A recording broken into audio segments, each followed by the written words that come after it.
Si Andrea ang naghatid kay Ricky sa Mansalay, ngunit babalik din ang dalaga ng Kalapan pagkatapos nito. Makikita nga rin ang binata na nilalagay sa sasakyan ni Andrea ang mga gamit itong dinala rito sa kanyang tinutuluyan. Napatingin pa nga si Ricky kay Andrea na may dalang maleta. Kinuha niya ito at ipinasok sa loob ng sasakyan. Iyon na nga raw ang huling gamit nito sa bahay, at pagkasara ni Ricky sa pinto ng likurang bahagi ng kotse ni Andrea ay napatingin na nga muli siya rito. Huwag kang mambababae rito, wika ni Andrea at napatawa kaagad si Ricky. Bakit iyon agad ang sinabi mo? Hindi ko gagawin iyon. Sagot naman ni Ricky na lumapit kay Andrea at binigyan ito ng yakap. Nasa bahagi nga sila ng sakyan na hindi nakaharap sa kalsada. Siguruhin mo lang. Mahinang wika ni Andrea na mahigpit na niyakap ang binata. Sininghot pa nga nito ang amoy ni Ricky na ikinangiti na lang nito. Opo coach, sagot ni Ricky na hinapdos pa ang buhok ng maganda niyang GF. Ingatan mo ang sarili mo nakinig ka kay nanay. Bumitaw na nga sa pagkakayakap ang dalawa at seryosong pinagmasdan ni Andrea si Ricky. Manonood pa rin ako ng mga laro mo. Good luck sa All-Star Game sa isang araw, sabi ng dalaga. Isa kasi si Ricky sa nakakuha ng maraming boto sa online polls. Isa ang binata sa 3 backcourt players na maglalaro sa starting 5 ng South Team. Kapag dito sa Mansalay ang laro ay huwag ka nang magpumilit magbiyahe Huwag matigas ang ulo, paalala nga ni Ricky, at seryosong pinagmasdan ng dalaga na bigla muli siyang niyakap. Hinalikan nga rin ni Andrea si Ricky sa pisngi at sa labi. Pagkatapos noon ay pinisil pa ng dalaga ang pisngi nito. Galingan mo palagi, Mr. Mendez. Ako pa rin ang number 1 fan mo. Nope, ako pala ay yung super fan. Win or lose, ikaw pa rin ang pinaka best na basketball player sa puso ko. Ang corny. Banat nga ni Ricky at namula ang mukha ni Andrea sa sinabing iyon ng binata. Napakuyom nga siya ng kamao at pinalo ito sa braso. I hate you. Inis na wika ni Andrea habang masayang pinagmamasdan ni Ricky. Mag-iingat ka. Ikaw pa rin nga talaga ang Andrea na nakilala ko noon. Wika ni Ricky at sinamaan naman siya ng tingin ni Andrea. I hate you. Sabi pa nga ng dalaga na sumakay na sa loob ng kanyang sasakyan. Habang nasa loob nga siya ay makikita naman ang pag-wave ng kamay ni Ricky sa labas. Mag-iingat ka rin dito. Alagaan mo ang sarili mo, sabi pa nga ni Andrea. Pagkatapos noon ay umalis na nga ang sasakyan ng dalaga na bumusina pa para sa binata. Hindi nga muna umalis si Ricky sa tabing kalsada hanggat hindi nawawala sa mga mata niya ang pulang kotse ni Andrea. Bumalik na nga si Ricky sa kanyang tinutuluyang bahay matapos iyon. Pagpasok niya sa loob ay nag-inat-inat siya ng braso at napatingin sa paligid. Tapos na ang bakasyon natin, Ricky. Balik paperworks na uli. Natatawang wika na nga lang ni Ricky. Napatingin nga rin siya sa iniwang regalo ni Andrea para kina Ate Lorna at Kat. Napasilip nga siya kanina sa kabilang bahay at mukhang wala pang tao roon. Habang inaayos nga ni Ricky ang kanyang gamit ay bigla niyang naisip ang darating na all-star ng OMPL na gaganapin sa Pinamalayan. North Starting 5 Backcourt: Henrik Ramirez, Puerto Galera Sea Lions; Maki Romero, Nauhan Exterminators; and Mover Flores, Calapan City Beast. Frontcourt: Jerick Salonga, Puerto Galera Sea Lions, and Patrick Marasigan, Socorro Breakers. South Starting 5 Backcourt: Ricky Mendez, Mansalay Black Knights; Dre Michael Sanchez, Rojas Sharks; and Granger Chavez, Bulalakaw Dragons. Frontcourt: Roy Ben Dawis, Bulalakaw Dragons, and Allen Sanchez, Pinamalayan Tigers. Kinahapunan ay nilabas na rin nga ang tig-10 reserba para sa dalawang team. Ang OMPL committee naman ang pumili ng mga players na ito na isasama sa magaganap na All-Star Game. Naging usapan nga ito ng lahat ng basketball fans sa probinsya at lalo silang naging excited sa magaganap na laro sa isang araw sa bayan ng Pinamalayan. North Team Reserves: Marky Lee, Pola Monsters; Marvin Kumar, Calapan Beast; Tristan Agoncillo, Calapan Beast, John Ray Perez, Puerto Galera Sea Lions, Larry Dizon, Baku Giants, Spade Yap, Socorro Breakers, Kelvin Ferrer, Victoria Eagles, Carlo Ibanez, Puerto Galera Sea Lions, Von Aldaba, Calapan City Beast, Damon Barcibal, Socorro Breakers. South Team Reserves: Marlon Magbuo, Mansalay Black Knights, Luke David, Bungabong Hustlers, Mark Venturina, Bulalakaw Dragons, Calvin Roser, Rojas Sharks, Jasper Soriano, Rojas Sharks, Gerald Valdez, Mansalay Black Knights, Cedric Aceron, Bansud Hunters, Charles Magsaysay, Gloria Shooters, Michael Gardiano, Pinamalayan Tigers, Carlo Tuason, Mansalay Black Knights. Mula nga sa barangay court ng Kanubing 1 ay makikita ang pagdakdak ni Baron Cimeron at ang defender nito ay napatakbo na lang sa takot na matamaan. Paglapag nga ni Baron ay napakuyom ito ng kamao at ang mga kasamahan nito ay napalunok na lang sa kaba. Parang mainit daw ang ulo ng kanilang bossing. At sa isang tabi naman ay makikita si Martin na kasama sina June at Romeo na may tinitingnan sa cellphone. Iyan pala ang reason, sabi ni June. Ilang taon na rin kasama lagi si Kuya Baron sa All-Star ng OMPL, tapos ngayon biglang wala. Sabi naman ni Romeo na pangarap ding mapasama sa event na iyon, pero sa ngayon ay tila mahirap daw iyon, lalo pat 10 lang naman daw ang reserbang pinipili. Hayaan na ninyo, lilipas din ang bad trip ni Baron, sabi naman ni Martin. Kasama rin dati si Suarez sa All-Star, pero okay lang naman sa kanya na wala sa taong ito. Gaya nga ng sabi sa kanila ng team captain nila, ang pagkakampyon ang priority nila ngayon. Siguradong tatawanan iyan ni Kuya Larry kapag nakita sila. Isa pa namang siraulo iyon. Nasabi na nga lang ni Romeo. Iyon nga rin ang iniisip ni Martin at isa pa, si Tristan. Siguradong magkakaroon ng 1 versus 1 na laban ang dalawa kapag nagkataon. Nang mga oras na iyon, mula naman sa Baku Gymnasium ay makikita si Larry Dizon na nagyayabang sa kanyang mga kasamahan tungkol sa pagkapili niya sa All-Star. Kanina pa nga nitong bukang bibig yun at inaasahan na ito ng kanyang mga kasamahan na masaya rin para sa kanya. Baka sa sunod, ikaw na ang maging team captain dito. Wika na nga lang ni Neil at nang marinig ito ni Larry ay agad na umiling ito. Ayaw ko, mas okay na ikaw ang team captain. Wika ni Larry na ipinagkalat na kaagad sa GC nila ng Flamers ang pagkapili niya. Oo nga captain, ikaw na lang ang maging team captain.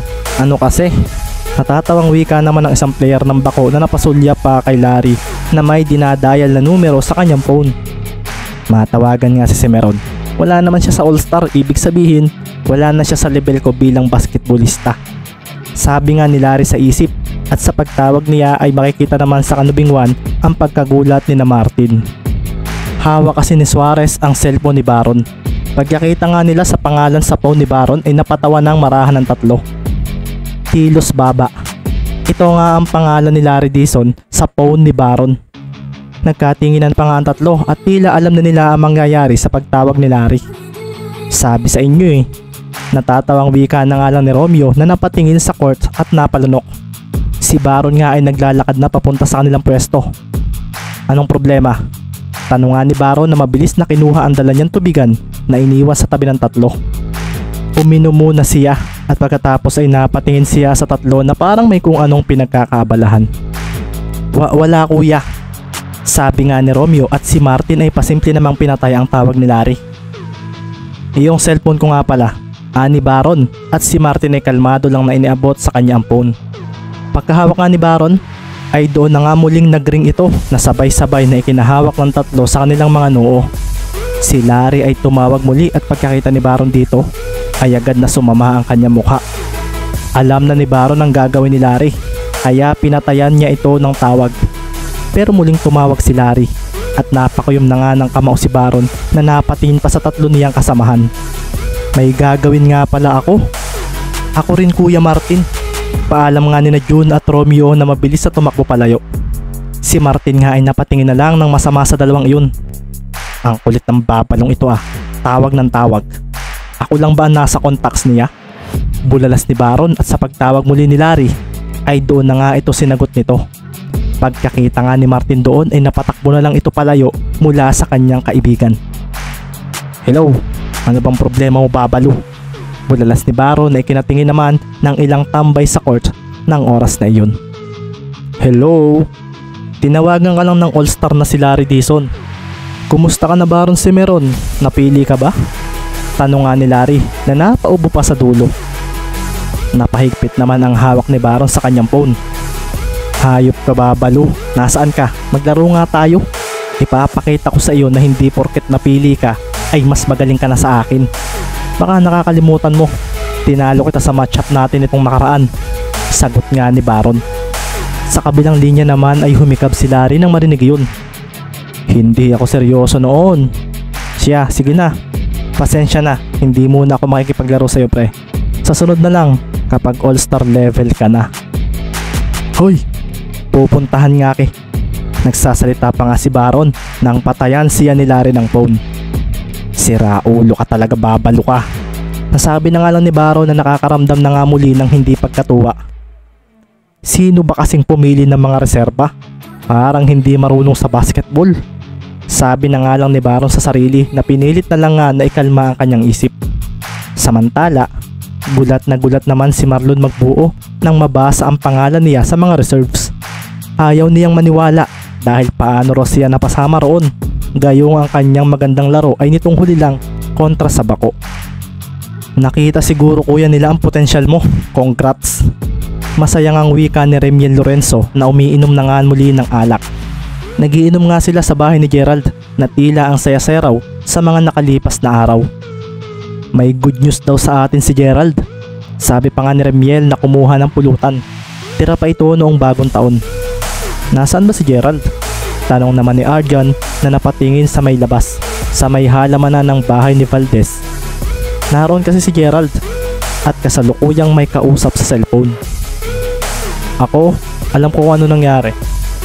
Pero hahayaan ko na lang na siya magsabi." Sabi naman ni Howard na kumuha ng cornic na nasa isang maliit na platito. Maging si Carlo Tuason ay hindi rin paniwalaan na siya ay kasama sa All-Star. Paano kaya ang ginawa nilang pagpili rito? "Maging masaya ka na lang. Ayos na nga yan. Mas na-expose ka sa mga manonood." Masaya rin yan wika ni Sir Francisco na kasama ngayon ni Carlo. "Wala naman akong gagawin doon. Nakita mo naman tanda na mga bata ang kasama ko." "Bakit, Carlo? Bata ka pa rin naman ah." Napailing na nga lang si Carlo Tuason sa sagot na iyon ni Sir Francisco sa kanya.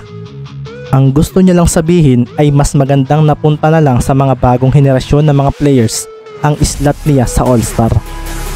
Sari-sari nga ang naging emosyon ng mga nakakita ng All-Star lineup na inirelease ngayong araw. May iba kasing hindi makapaniwala na sila ay mapipili, pero marami rin na nadismaya dahil hindi sila napasama. Ano pa man ang reklamo nila ay wala na rin naman silang magagawa. Ang 30 players na ito ay mga pinakamagagaling sa liga base sa mga pumili, kung kaya't valid pa rin daw ang pagpili nila sa kanilang mga isinama na maglalaro sa isang araw. Lumipas pa nga ang araw at ngayon na nga gaganapin ang All-Star Game ng OMPL. Nakikita na nga agad sa venue sa bayan ng Pinamalayan ang pagkapuno ng loob nito. Napupuno na rin nga ang parking area at halos lahat ng mga players sa lahat ng bayan ay narito.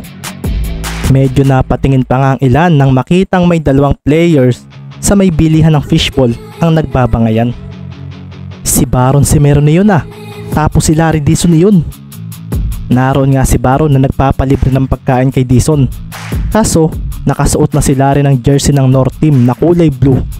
Nakikita doon ang pangalang North at sa ilalim ay ang medyo maliit na salitang All-Star. Pasimple kasing pinagyabang ito ni Dizon kay Baron. "Kita mo itong dalawang ito, dito pa yata mag-iiskandalo."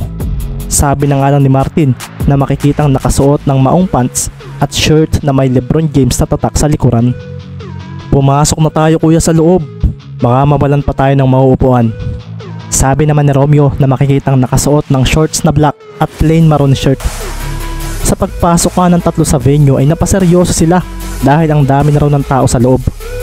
Pati ang gilid ng court ay okupado na rin. Si Martin nga ay agad na hinanap ang Team Kalapan doon daw sila pupunta. Habang naglalakad nga sila at naghahanap ay makikita nga rin na may sumasayaw sa loob ng court. May palabas munang nangyayari bago ang mismong event. Hanep kuya, parang mas okay yata sa Kalapan Coliseum ginanap ang All-Star, mahinang sabi ni Romeo. Wala tayong magagawa, ito ang gusto nila. Sabi naman ni Martin na bigla na lang napaseryoso nang may nakabunggo siyang lalaki na kanyang nakasalubong. Tumama ang balikat niya rito at nabigla na lang si Martin nang siya ay mapaupo na tila itinulak noon. Sorry Brad, wika naman ng lalaking nakabangga niya, naka-black shirt at loosey pants. Nakapamulsa ito at nang mapatingin dito sina Romeo at June ay bigla silang napaseryoso dahil pamilyar sa kanila ang lalaking ito na braided ang buhok.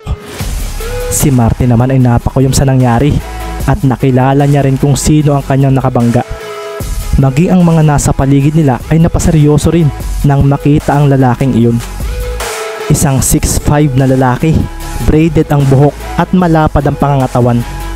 Medyo mapungay nga rin ang mata nito at medyo makapal ang labi. Anong ginagawa ng isang iyan dito? Bakit may player ng Palawan dito? Tanong ng ilan. At nang makita nga ng lalaking braided ang buhok ang pagtayo ng kanyang nakabangga ay doon na nga siya muling naglakad para pumunta sa kanyang pwesto. Kuya Martin, hindi ba si ano iyon? Iyong shooting guard ng Team Palawan? Tanong ni Romeo na parang kinabahan na makita ang manlalarong iyon. Siya nga iyon, si Derek Soco, ang binansagang Mr. Speed ng Palawan Falcons. Seryosong winika ni Martin na pakiramdam pa rin kanina ay bumangga siya sa isang pader. Iniisip nga niya kung tinulak ba siya nito o hindi.